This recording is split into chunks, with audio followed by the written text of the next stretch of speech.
I'm about to tell you something that will sound completely unbelievable, and I understand if you think I've lost my mind.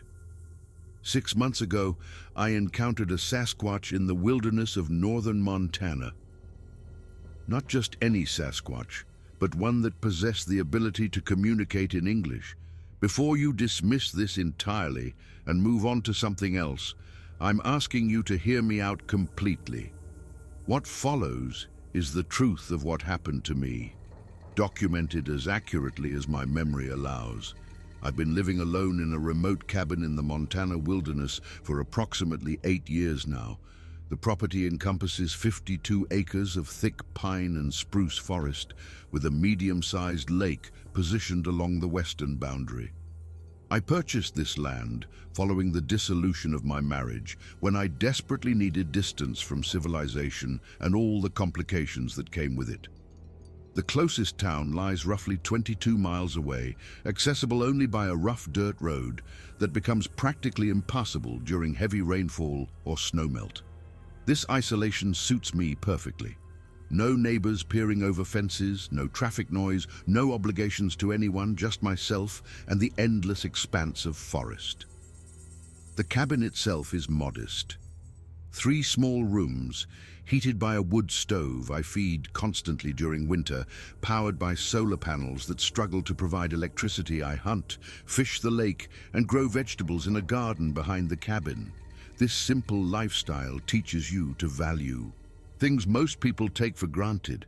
I chose this isolated existence because I craved solitude. For 8 years, that's what I got. I observed plenty of wildlife, white-tailed deer almost daily, black bears during spring and autumn, and once a cougar crossing my property in winter. But I never felt threatened. I'd learned to read this forest intimately, and that familiarity gave me confidence. Everything changed 5 months ago. It was early evening in July, and I was on my front porch with whiskey, watching the sunset. The lake was perfectly still, reflecting the orange and crimson sky. Then I noticed movement along the shore, maybe 250 yards away. At first I thought it was a person because whatever was moving walked upright on 2 legs, but something seemed wrong. The figure was extraordinarily tall, far broader than any human, and moved with a strange swaying motion. I set my glass down and squinted, trying to understand. The figure was heading toward the water with surprising fluidity, despite its massive size. This wasn't a lost hiker. The figure had to be at least 7.5 feet tall, built with incredible muscular mass. I went inside and grabbed my hunting rifle from above the door frame. I wasn't planning to shoot anyone, but I wanted to be prepared. I dealt with illegal hunters before I moved down toward the lake carefully, using terrain to stay concealed. I've learned how to move quietly in this wilderness. The figure was still moving, heading straight for the water. I stayed behind the larger pines, using shadows for cover.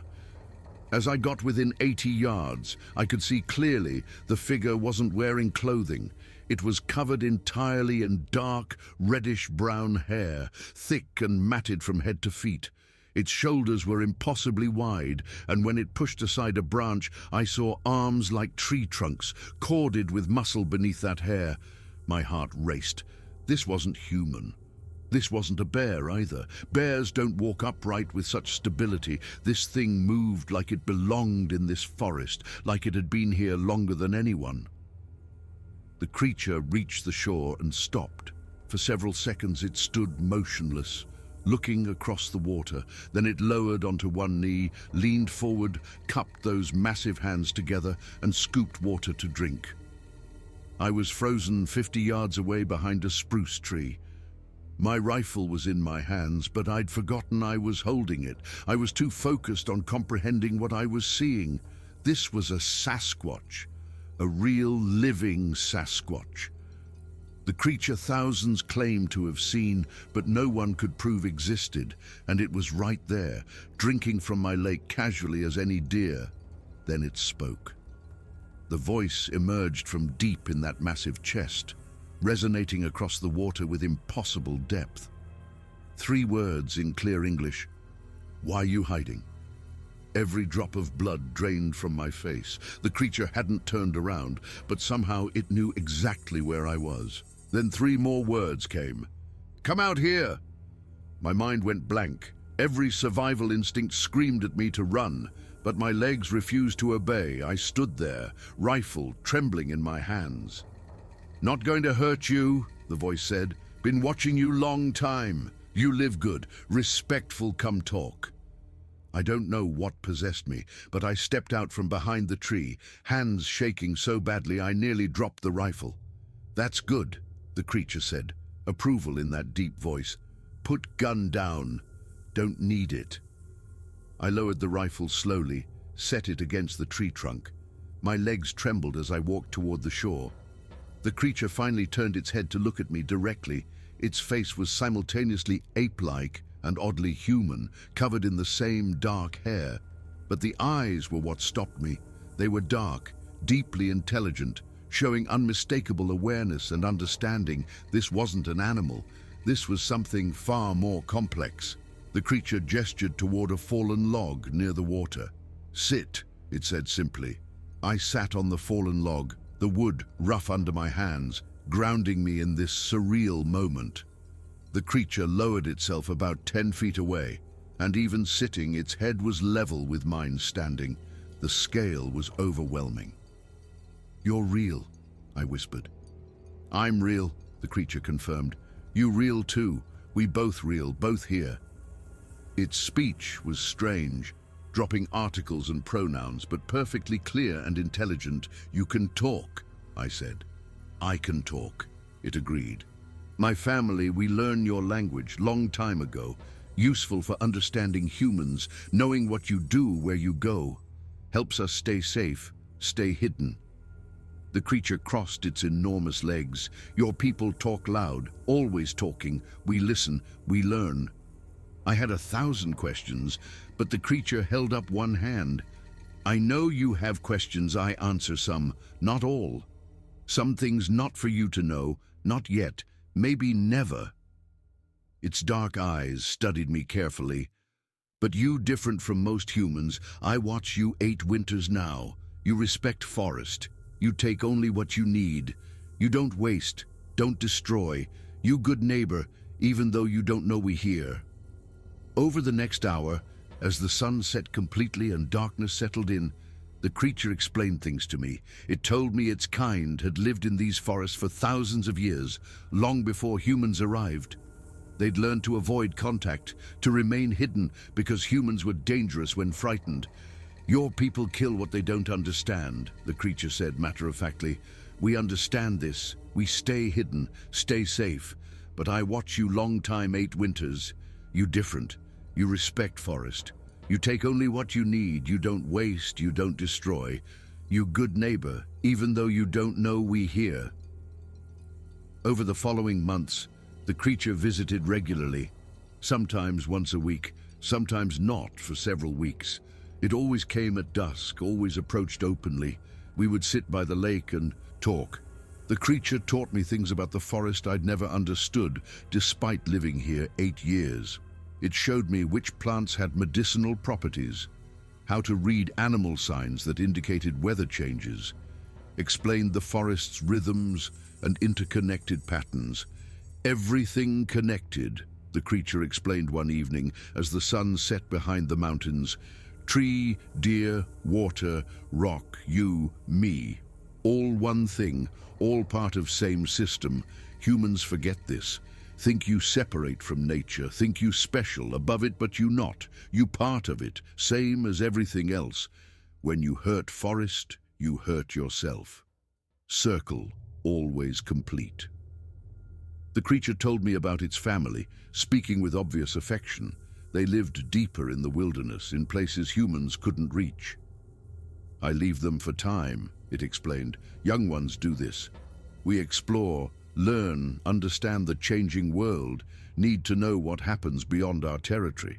There was sadness in its voice. "Humans spreading everywhere now, taking more land every year, making more noise, more roads, more buildings, harder to find quiet places. harder to live the old ways. Now we pressed into smaller and smaller areas, forest shrinking. I asked one evening if it was afraid humans would discover their existence. The creature was quiet for a long moment before answering. Always afraid of that, it admitted. Discovery mean end of peace. Humans come with cameras, guns, cages. Want to study us, capture us, prove we exist. Want to put us in museums, zoos, laboratories. Take our freedom, everything that makes life worth living, but existing in peace better than being proved. Privacy worth more than your people's belief. One October evening, the creature seemed different, more contemplative, quieter. After sitting in silence for nearly an hour, it spoke. "I leaving soon," it said. "Going back to family. Winter coming. Need to be with them for cold months. Help prepare, help protect young ones." I felt profound loss. These meetings, these conversations, had become something I treasured. "Will you come back?" I asked. "Maybe," the creature said slowly. "Maybe not. Can't know future. Can't make promises about uncertain things, but you remember what I teach you. You live it. You show others by how you live. That's what matters. Not whether I hear or not." "How can I show others?" I asked, frustrated. "You can't tell anyone about you. They'd think I'm insane. They'd come looking with guns and cameras." The creature considered this for a long time. "You can tell them," it said finally. "They won't believe you. But you can tell anyway. Maybe telling not about making them believe. Maybe about planting seeds, small seeds of possibility, of wonder. Maybe seeds grow someday. Maybe not. But you plant them anyway. That's all any teacher can do." Our last meeting was in early December. The creature appeared as snow was beginning to fall. Large flakes drifting down through the darkening air. "This is goodbye," it said without preamble. "For now, maybe forever. Can't know what future holds, but I want you to remember something important." I waited, snow collecting on my shoulders. "You good person," the creature said warmly. "You live with respect for world around you. You take care of this place. Keep doing that. Don't change because I'm gone. What you learned, it's real. It's true. Live it every day." The creature stood, rising to its full imposing height against the darkening sky. "Thank you," I said, my voice cracking, "for everything. For trusting me, for teaching me, for your friendship." "Thank you for listening," the creature replied, "for being willing to learn, for opening your mind to possibilities. Most humans can't do that. You could. That's rare." Then it turned and walked into the forest. Within moments, it disappeared completely into the trees and falling snow, as if it had never been there at all. That was 6 months ago. I'm still here in my cabin, still living alone, but everything feels different. I observe the trees differently now, seeing them as living beings in an intricate web. I listen to forest sounds differently, hearing conversations I never noticed before. I move with greater awareness and respect, conscious of my impact. I think about the creature every day. I wonder where it is, whether it's safe with its family, whether it thinks about our time together. I've kept a detailed journal, documenting everything I remember about our encounters, every conversation, every lesson. I do this to preserve these memories perfectly, but also because the creature told me to teach others, to share what I learned.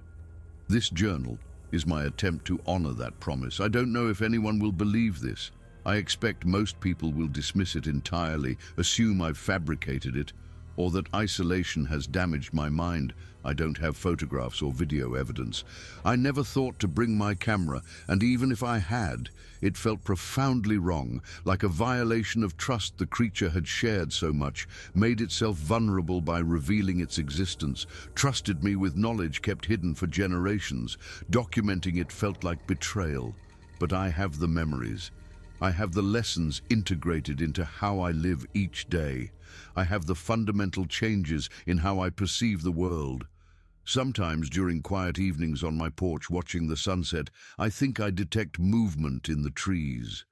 A large shape in the shadows, familiar somehow. It's probably my imagination, my mind creating what I desperately want to see, but perhaps not. Perhaps the creature returns occasionally to check on me. Perhaps it's still out there in the vast wilderness, still teaching those rare individuals willing to listen. I know what people will think when they read this. They'll say I fabricated it for attention, that I've lost my mind from isolation, that talking Sasquatch don't exist. And I can't blame anyone for that skepticism. If someone had told me this story 7 months ago, I wouldn't have believed them either.